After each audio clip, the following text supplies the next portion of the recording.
Melihat perjalanan kasus pembunuhan Brigadir Yosua yang menyeret namanya, terungkap jika barada Richard Eliezer sudah 2 kali berganti pengacara.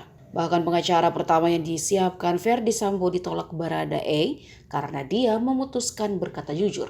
Kepada Roni Talapesi, barada Eliezer mengungkap semua alasannya untuk berganti pengacara. Kuasa hukum yang pertama kali mendampingi Eliezer setelah ditetapkan sebagai tersangka adalah Andreas Nahot Silitonga. Andreas mengundurkan diri sebagai kuasa hukum Eliezer dengan mengajukan surat pemberitahuan ke Badan Reserse Kriminal Polri, Jakarta pada Sabtu 6 Agustus 2022.